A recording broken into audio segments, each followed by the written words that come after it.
amigos da TV Nova Luz, criada para iluminar o seu dia, os nossos dias, conta com a sua participação. Acesse o site www.tvnovaluz.com ou vá diretamente ao YouTube para ver a palestra da sua preferência. Agradecemos muito, sempre agradecemos a participação de todos vocês. Podem enviar quantas perguntas quiserem, porque são motivadoras e nos ajudam a crescer. Respondemos pelo WhatsApp da TV. Recordamos que o primeiro livro da codificação, o Livro dos Espíritos, foi publicado em 1857. O segundo livro, o Livro dos Médiuns, 1861. O terceiro, Evangelho segundo o Espiritismo, em 1864. E o quarto livro, O Céu e o Inferno, em 1865. E, por último, a Gênese, em 1868. O periódico, com a função de divulgar a doutrina espírita, foi lançado também por Allan Kardec, com recursos próprios, em 1º de janeiro de 1858, em Paris, com o nome de Revista Espírita, e tinha como subtítulo Jornal de Estudos Psicológicos, uma vez que, igualmente, eram publicados estudos sobre aspectos da psicologia humana. Destacamos agora, ou hoje, o 4º artigo escolhido do ano de 1866.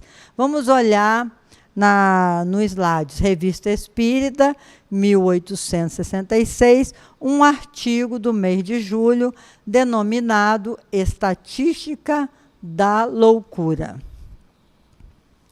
Estamos no ano de 1866, em um artigo do mês de julho, conforme já dissemos, Estatística da Loucura. No slide 2, os dados publicados em 16 de abril de 1866, pelo então ministro da Agricultura, Comércio e Trabalhos Públicos, continha o relatório do estado de alienação mental na França.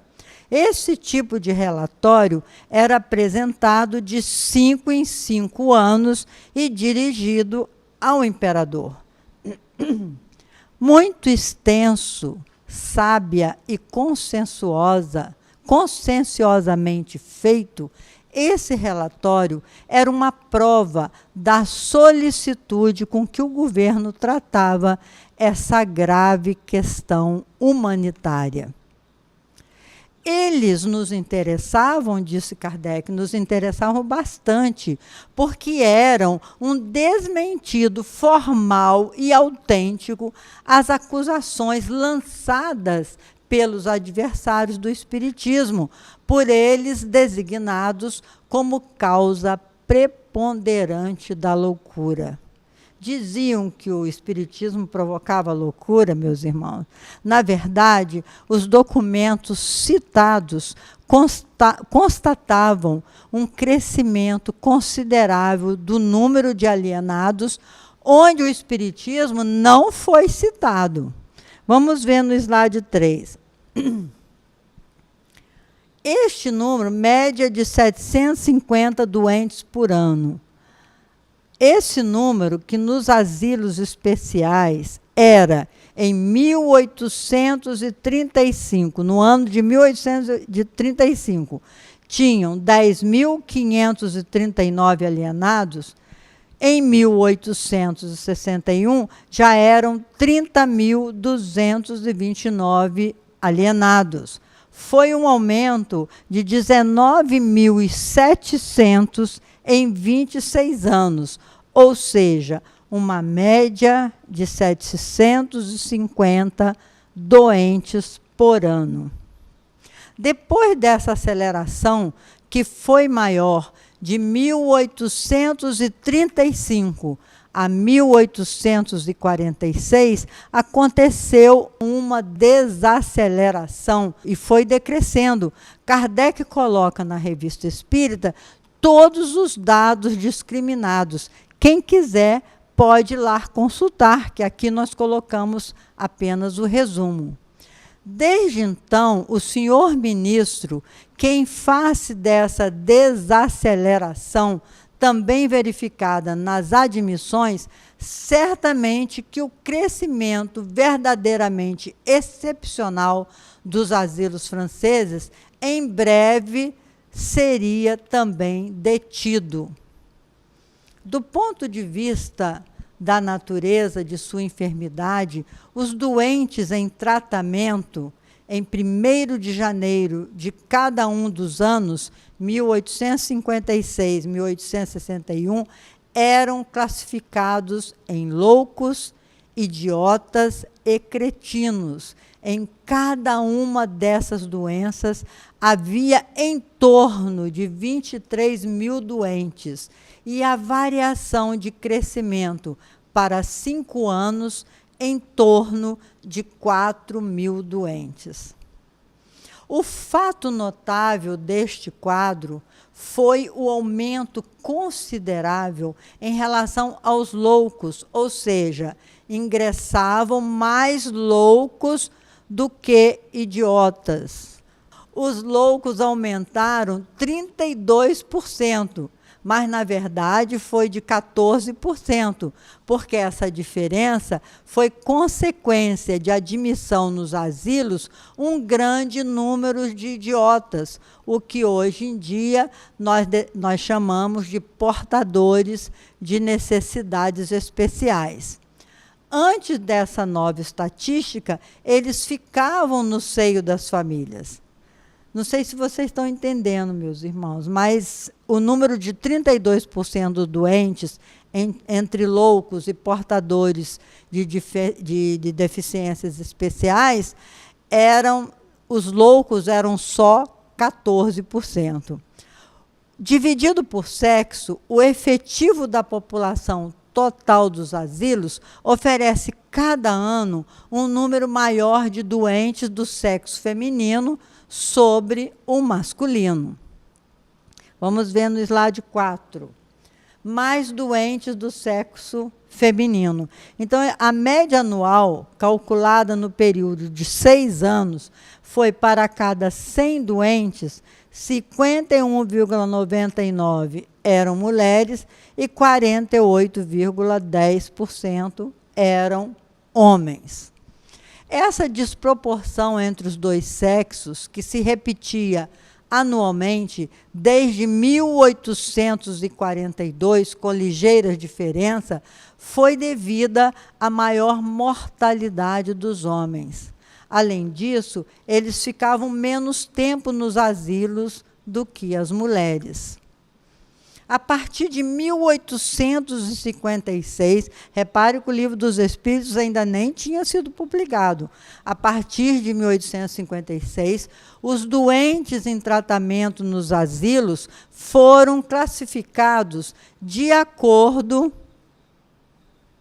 com as chances de cura que seu estado parecia oferecer. Mais de 4/5 dos loucos mantidos nos asilos não ofereciam nenhuma chance de cura. Esse triste resultado era consequência da incúria ou da ternura cega da maioria das famílias, que só se separavam o mais tarde possível de seus alienados. Isto é, quando seu mal inveterado não apresentasse qualquer esperança de cura. Sabe-se com que cuidado os médicos dos asilos de alienados, no momento da admissão de um doente, procuravam determinar a causa de sua loucura, a fim de poder chegar a atacar o mal em seu princípio e aí aplicar o medicamento apropriado à sua natureza. Então, vocês veem que eles tentavam saber qual era a razão daquela alienação. Conforme essas cifras, em 1000 casos de loucura, 607 foram atribuídos a causas físicas e 393 a causas morais. Com efeito, não repouso senão em apreciações cuja exatidão pode sofrer em diferentes circunstâncias. Em primeiro lugar, a extrema dificuldade de descobrir entre as várias influências sofridas pela razão do doente a causa decisiva, aquela da qual saiu a sua alienação. Mencionemos em seguida a repugnância das famílias em fazer ao médico confidências completas.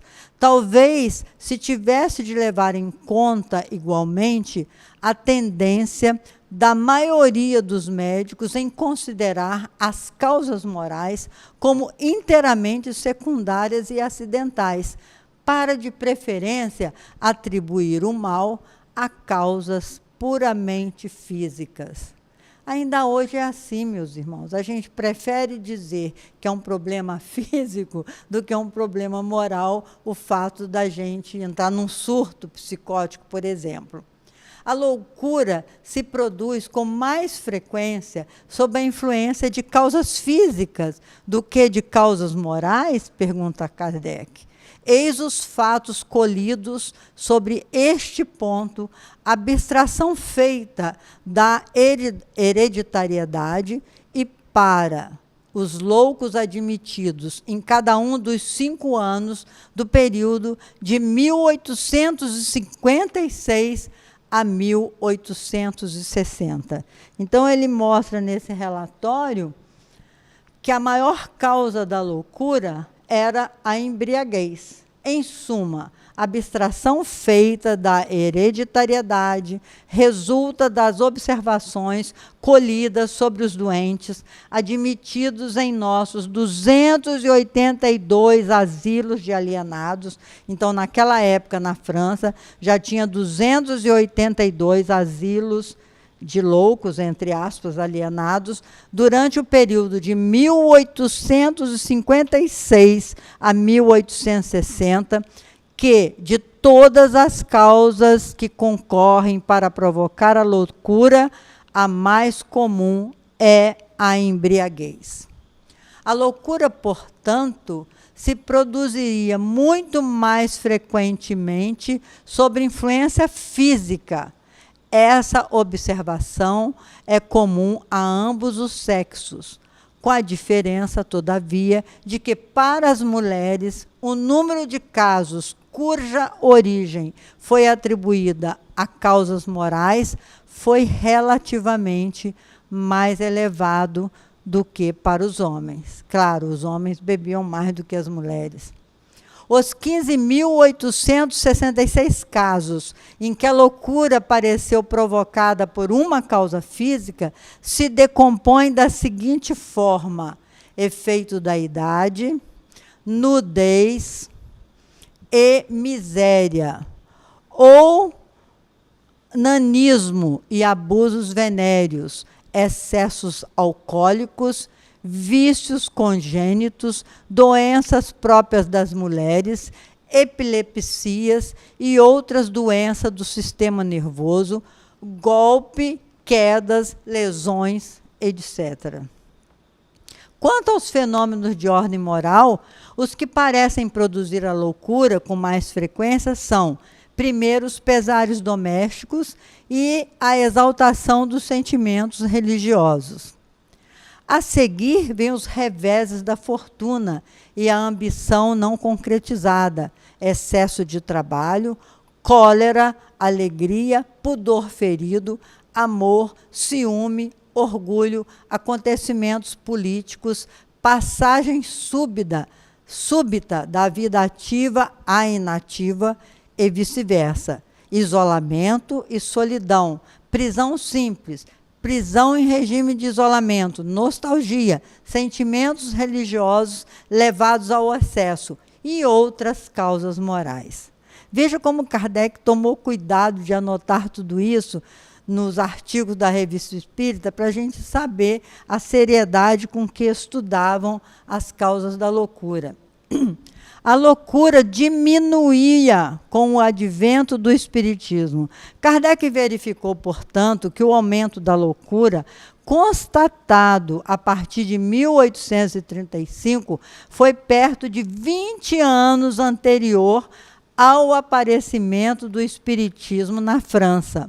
Além do mais, as pessoas que se ocupavam das mesas girantes era mais como entretenimento do que como coisa séria. Em segundo lugar, de 1847 a 1861, a incidência da loucura foi diminuindo de ano para ano.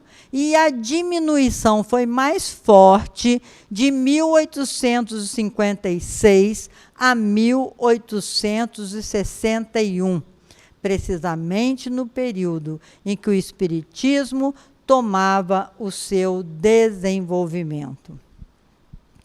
Vem a seguir os pesares domésticos, a idade, as doenças de diversos órgãos, a epilepsia, a exaltação religiosa, o nanismo e as privações de toda sorte. Já falamos sobre isso. A loucura se complica com a paralisia muito mais na mulher. Entre os epiléticos, haviam mais homens que mulheres, mas em proporção menos forte. A proporção média das curas foi para os loucos de ambos os sexos, reunidos de 8,24%. É apenas o duodécimo. Essa proporção seria muito mais elevada se as famílias não cometessem o grave erro de não se separar de seus alienados, senão quando a doença já fez progressos inquietantes. O que Kardec diz é que, naquela época, eles só colocavam mesmo no hospital de alienado quando já não via mais saída. Um fato digno de nota era que o número proporcional de homens curados excedia anualmente o das mulheres. Em 100 loucos tratados, de 56 a 60, contaram-se, em média, 8,69% de curas para os homens e apenas 7,81% para as mulheres, ou seja, cerca de 1/9 a mais para os alienados do sexo masculino. Vamos ver no slide 8. Esse artigo, meus irmãos, é bem longo, e a gente está colocando aqui apenas algumas partes, e eu recomendo que vocês leiam o artigo todo. As causas morais, 46,4%, e as causas físicas, 53,6%. Representando por 1.000 esse número total, acha-se que, em 536 doentes curados, a loucura tinha sobrevindo em decorrências de causas físicas e em 464 em consequência de influências morais. Essas proporções numéricas diferem muito sensivelmente das precedentes constatadas, no que concerne às admissões de 1856 a 1860, onde se contaram em 1.000 admitidos apenas 393 doentes, cuja loucura tinha uma causa moral. Ficou diferente da outra estatística que eles colocaram. Em 1.522 doentes curados, constatou-se uma predisposição hereditária. Era uma proporção de 15% em relação à cifra dos loucos curados. Tudo isso para a gente entender. A palavra espiritismo não constava nas causas da alienação mental. Estudo fantástico, em que Kardec apresenta todas as pesquisas científicas que existiam na época sobre a quantidade de doentes chamados loucos nas casas de tratamento denominadas de asilos.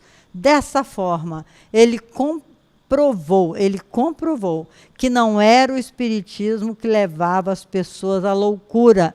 Não constava em nenhum dado estatístico a palavra espiritismo como causa da alienação mental. Ora, era precisamente naquela época que se publicavam brochuras e os jornais se apressavam em repetir que a casa de alienados estavam entulhados de loucos espíritas, a tal ponto que várias casas tinham sido obrigadas a aumentar as suas construções, que aí se contavam ao todo mais de 40 mil. Como podia aí haver mais de 40 mil quando o relatório constatava uma cifra máxima de 30.339, a que fonte mais segura que a autoridade daqueles senhores colheram os seus dados? Olha que impressionante o trabalho de Kardec, meus irmãos. Provocava uma enquete, ei-la feita, tão minuciosamente quanto possível. O que realmente, igualmente, ressaltou do relatório era o número de idiotas e de cretinos, que entrou com uma parte considerável no cômputo geral, e o aumento anual deste número, que, evidentemente, não pode ser atribuída ao Espiritismo. Quanto às causas predominantes da loucura, elas foram minuciosamente estudadas e, contudo, o Espiritismo aí não figura nem nominalmente, nem por alusão, senão não teria passado despercebido, como pretende alguns, tivessem ele só se tivesse o Espiritismo enchido a casa dos alienados. Impossível se atribuir ao ministro o pensamento de ter querido poupar os espíritas, porque alguns disseram isso, o ministro quer poupar os espíritas, abstendo-se de os mencionar. Mas se houvesse isso, ele não nos pouparia, claro.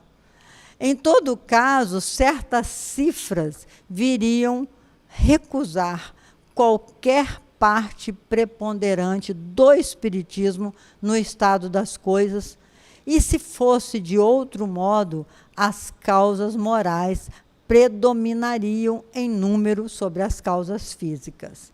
Enquanto que o relatório apresentou exatamente o contrário, como nós verificamos. Finalmente, meus irmãos, em face do desenvolvimento que tomou e que toma cada dia o Espiritismo, o ministro não diria que, em razão da desaceleração que se produziu, fosse provável que o aumento verdadeiramente excepcional na população dos asilos em breve seria detido, como ele afirmou, que em breve seria desacelerado as doenças. Em suma, esse relatório foi a resposta mais peremptória que se pode dar aos que acusavam o Espiritismo de ser uma causa preponderante da loucura. Aqui não são hipóteses nem raciocínios, mas cifras autênticas, opostas a cifras fantásticas, fatos materiais, contrapostos a alegações mentirosas de seus detratores interessados em o desacreditar na opinião pública. Até isso, o codificador teve que estudar, meus irmãos, e revelar em sua revista, por amor a essa doutrina que nos dá o equilíbrio emocional que todos nós necessitamos. Não vamos ficar loucos porque estudamos o Espiritismo, ao contrário. Kardec encerrou assim a polêmica sobre os inimigos da doutrina espírita que queriam deter a sua divulgação com teorias absurdas, como essa de dizer que o Espiritismo levava as pessoas à loucura. Uma palavra linda de Kardec: as boas ações são a melhor prece, por isso que os atos valem mais do que as palavras. Dr. Bezerra de Menezes escreveu um livro, A Loucura sob o Novo Prisma, revelando um estudo aprofundado sobre as causas da loucura e, principalmente, como o espiritismo pode contribuir para a cura de muitos transtornos mentais que hoje sabemos serem causadas pela perseguição de espíritos desencarnados, a que Kardec denominou de obsessão. Até o nosso próximo encontro, se Deus quiser.